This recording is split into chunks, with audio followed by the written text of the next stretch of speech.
പ്രണയമഴ ഭാഗം 9. അവൻ ടീച്ചറമ്മയുടെ വീടിന്റെ ബാൽക്കണിയിലേക്ക് നോക്കി. പക്ഷേ അവിടെ ആരുമില്ല. പിന്നെ അവൻ താഴേക്ക് നോക്കിയതും മുറ്റത്ത് കൂടി നടന്നു വരുന്ന ഭദ്രയെയും ടീച്ചറമ്മയും കണ്ടു. ഭദ്രയുടെ കയ്യിൽ ഒരു കോഫി കപ്പ് ഉണ്ടായിരുന്നു. മറ്റേ കൈ കൊണ്ട് അവൾ ഒരു പൂവിനെ പതുക്കെ തൊടുന്നുണ്ട്. പൂവിനോട് തന്നെ എന്തോ പറയുന്നത് പോലെ. പിന്നെ ടീച്ചറമ്മയോട് തിരിഞ്ഞ് ചിരിക്കുന്നു. ആ ചിരി അവൻ അറിയാതെ നോക്കി നിന്നു. സാധാരണ ഒരു ചുരിദാറിൽ കയ്യിൽ കോഫി മഗ് പിടിച്ച് പൂക്കളോട് സംസാരിച്ചു നിൽക്കുന്ന അവളെ കണ്ടപ്പോ എന്തോ അവന്റെ മനസ്സ് പതുക്കെ ശാന്തമാകുന്നത് പോലെ തോന്നി. ഇത്ര നാളായി ഉള്ളിൽ നിറഞ്ഞു നിന്ന ഭാരത്തിന് ഇടയില് ആ കാഴ്ച ചെറിയൊരു ആശ്വാസം പോലെ തോന്നി. അറിയാതെ തന്നെ ബാൽക്കണിയുടെ റൈലിംഗിൽ കൈവച്ച് നിന്നു. തന്റെ കണ്ണുകൾ മുഴുവൻ ഭദ്രയിലായിരുന്നു. കുറെ നേരം കാശിനാഥൻ അങ്ങനെ തന്നെ നിന്നു. ടീച്ചറമ്മയുടെ മുറ്റത്ത് നിന്നുകൊണ്ട് ചെടികളോട് സംസാരിക്കുന്ന ഭദ്രയെ നോക്കി. ടീച്ചറമ്മയുടെ എന്തൊക്കെയോ പറഞ്ഞു ചിരിക്കുകയാണ് അവള്. ഒരു പൂവിനെ തൊട്ടുകൊണ്ട് സന്തോഷത്തോടെ ടീച്ചറമ്മയോട് എന്തോ പറയുന്ന അവളെ കണ്ടപ്പോൾ അവന്റെ മനസ്സിലേക്ക് വീണ്ടും ആ മുഖം കടന്നു വന്നു. സാവിത്രി. എപ്പോൾ കണ്ടാലും അവളുടെ തലമുടിയിൽ ഒരു പൂവ് ഉണ്ടാകും. മുല്ലപ്പൂവോ റോസപ്പൂവോ അങ്ങനെ എന്തെങ്കിലും.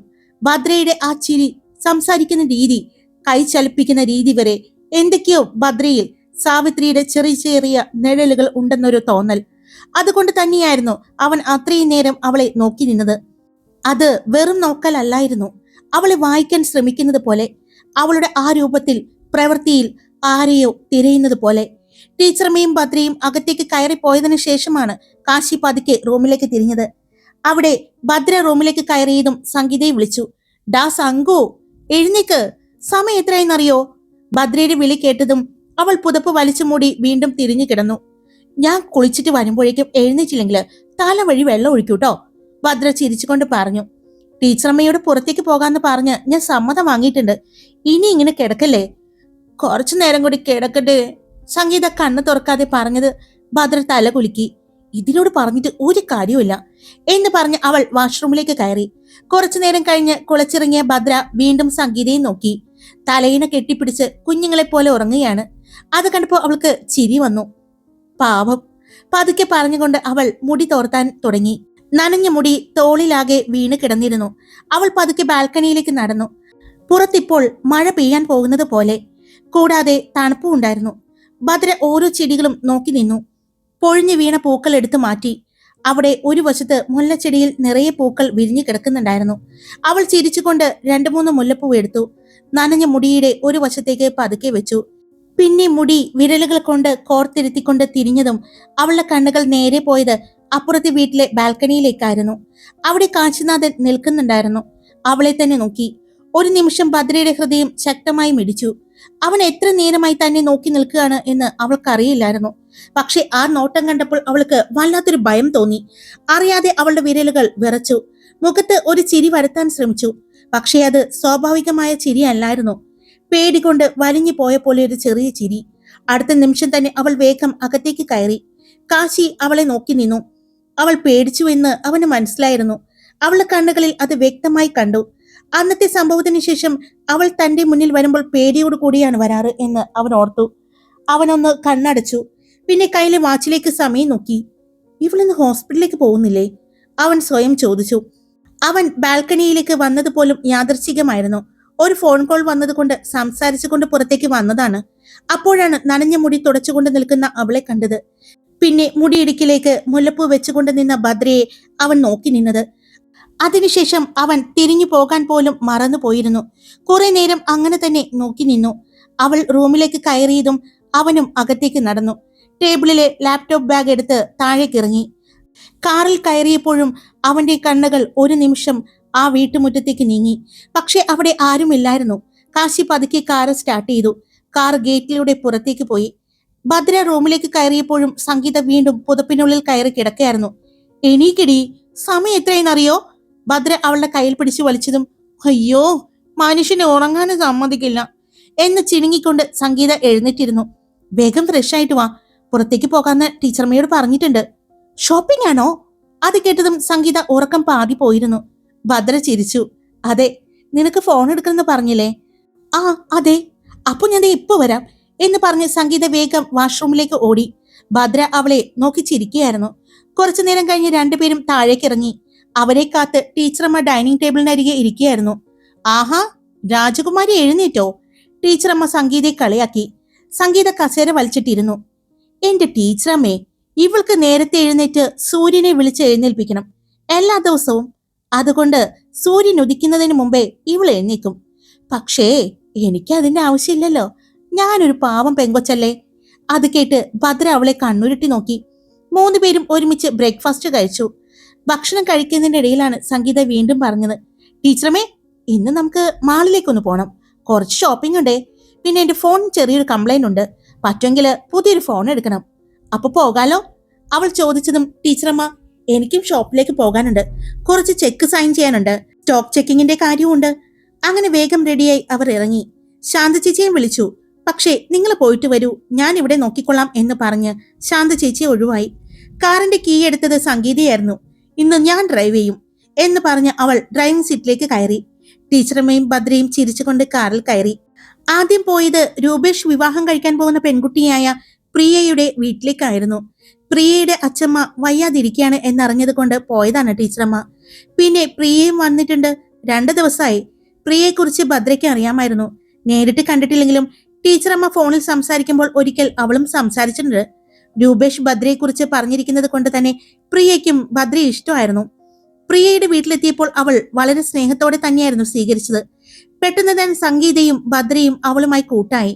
പ്രിയയുടെ അച്ഛമ്മ കിടക്കുന്ന റൂമിലേക്ക് ടീച്ചറമ്മ ചെന്നു. അവരോടൊപ്പം കുറച്ചുനേരം ഇരുന്ന് സംസാരിച്ചു. തിരികെ ഇറങ്ങുമ്പോൾ പ്രിയയെയും കൂടെ കൂട്ടി. ടീച്ചറമ്മയുടെ ടെക്സ്റ്റൈൽ ഷോപ്പിലേക്കായിരുന്നു അവർ പോയത്. പുതിയ സ്റ്റോക്ക് വന്നിട്ടുണ്ട്. അകത്തേക്ക് കയറിയതും സ്റ്റാഫ് എല്ലാം ടീച്ചറമ്മയെ കണ്ട് തിരക്കിലായി. മാഡം, പുതിയ കളക്ഷൻസ് എല്ലാം വന്നിട്ടുണ്ട്. മാനേജർ പറഞ്ഞതും നിങ്ങൾ പോയി നോക്കിക്കോ, ടീച്ചറമ്മ 3 പേരോടും പറഞ്ഞു. ഇഷ്ടമുള്ളത് എടുത്തോളൂ. ഞാനോ?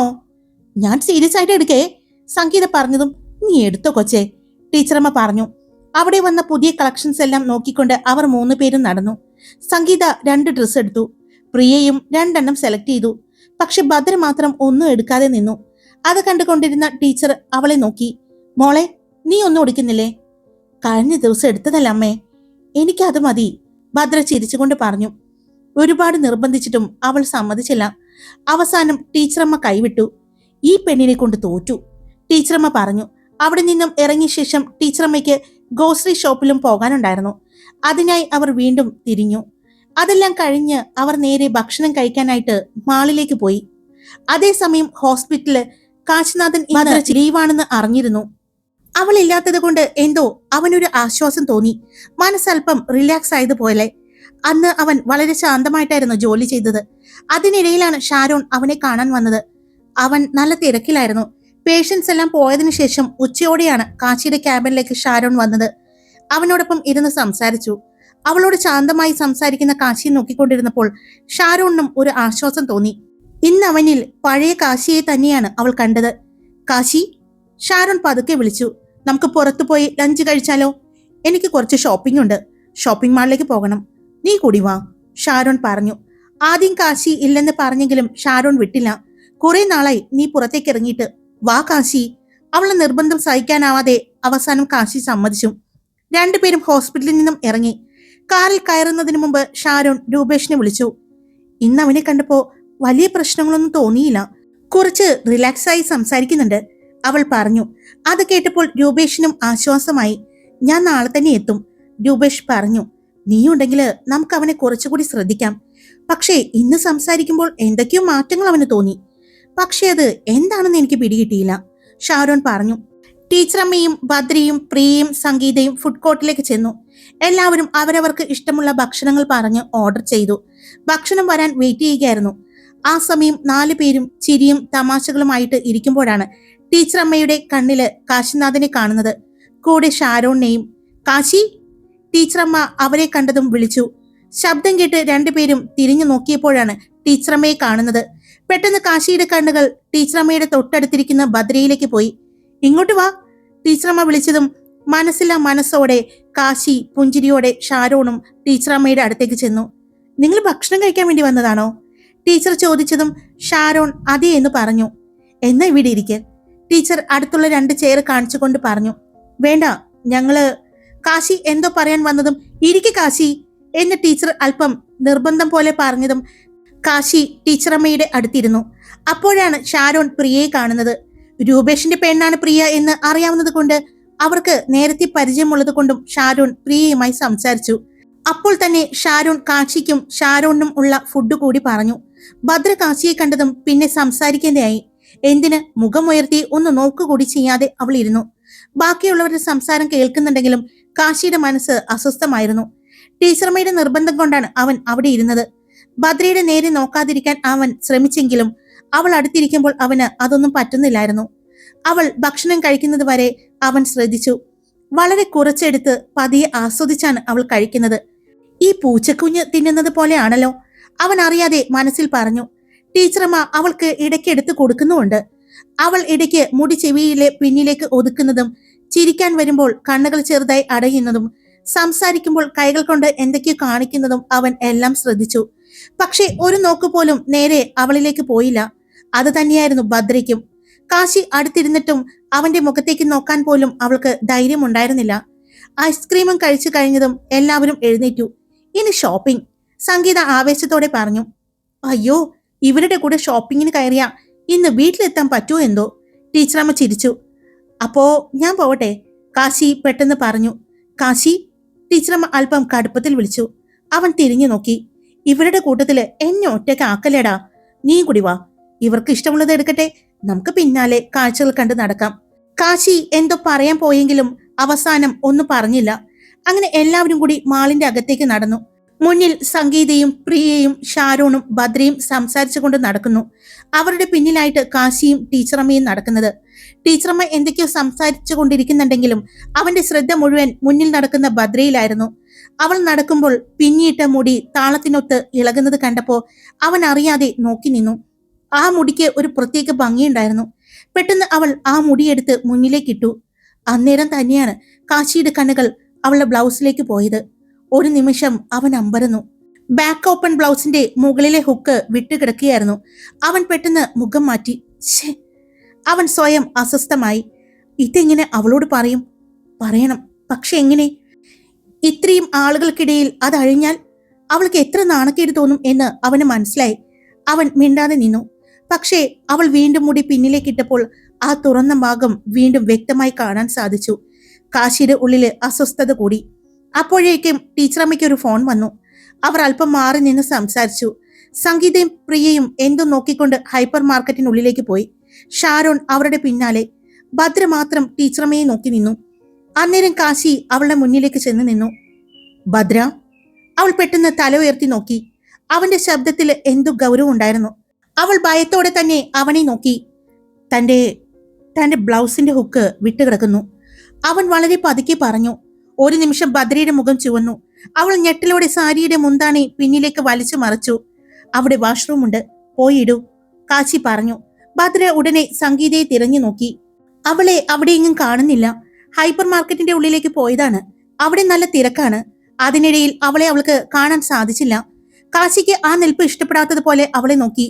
ആദ്യം പോയി അത് ശരിയാക്ക്, കാശി അല്പം ഗൗരവത്തിൽ പറഞ്ഞു. എനിക്ക് ഒറ്റയ്ക്ക് പറ്റില്ല, അവൾ വിറയലോടെ പറഞ്ഞു. കാശി ഒരു നിമിഷം കണ്ണടച്ചു.